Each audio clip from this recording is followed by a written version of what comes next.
Okay, so in this video I'm going to just look at Hess's law calculations.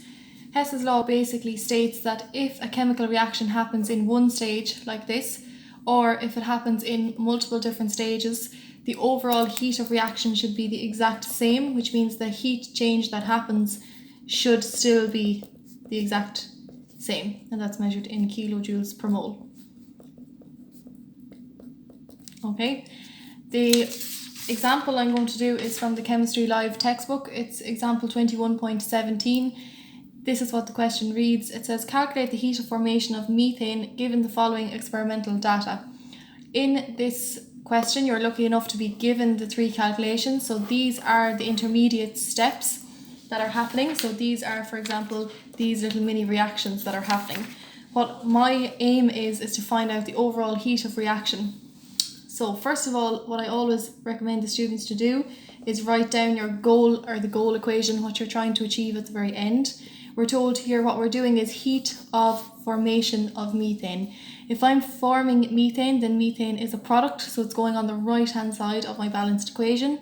Meth is one carbon, fully saturated alkane, 4 hydrogens like so, and then I balance this equation. So I'm going to need 1 carbon and I'm going to need 4 hydrogens.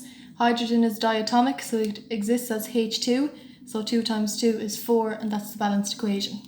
This is my goal for this entire reaction. So what I need to do is check along my 3 equations if I have carbon anywhere, and I just need one of them because this equation is balanced. So this is what I'm trying to figure out. First thing I always recommend my students to do is number your 3 equations, so that we don't mix up which one's which when we go to rewrite them out here with alterations made to them. So, using a different colour pen, I need a carbon, and I see a carbon there as a reactant on the left hand side straight away. I also need a methane, but on the right hand side of my arrows. I have a methane up here, but it's on the left hand side. So what I'm going to do is reverse that entire equation. When I do that, it's going to change my sign of the heat of reaction for that equation. The last thing I need is hydrogens, and I have 2 hydrogens here. Sorry, I have 1 hydrogen here and I need 2 of them, so I have to multiply everything in that equation by 2. Likewise, I multiply the heat of reaction by 2. So what I'm going to do down here is rewrite out the 3 equations, and this time I'm going to apply the alterations that I've decided I'm going to apply to them up here. So the first one I have reversed, meaning it's carbon dioxide and 2H2 now as my reactants. And my products are going to be methane gas and 2 oxygens.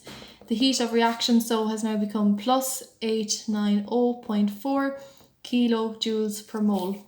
It's really important when you're rewriting out the equations that you put in the units, because these are the equations that are going to get you marks in the exam. For equation number 2, I now have 2 times H2 plus 2 times a half is just O2, gives me 2H2O. And to that heat of reaction, I'm now going to multiply minus 285.8 by 2.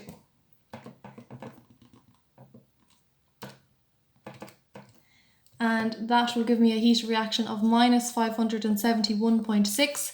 Again, it's really important to put in your unit at this stage, because this is where you're getting the marks.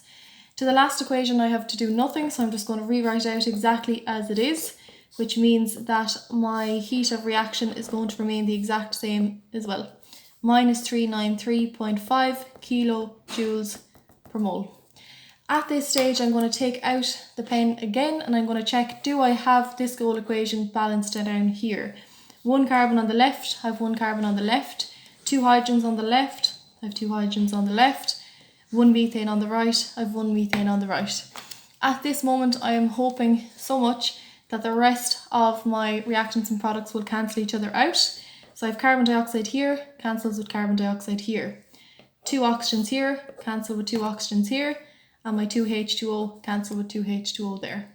Thank God everything has cancelled. So what I'm going to do is rewrite out the goal equation, which I have here.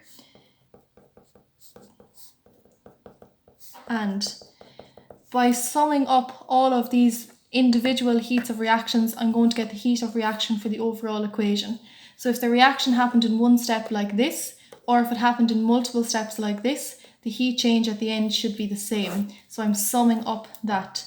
So 890.4 minus 571.6 minus 393.5 gives me an overall heat of reaction of minus 74.7 kilojoules per mole. It's really important that you write in the units for these three equations when you've added in your alterations, and it's also really important that you rewrite out the goal or what you set out to do at the end, accompanied by the overall heat of reaction.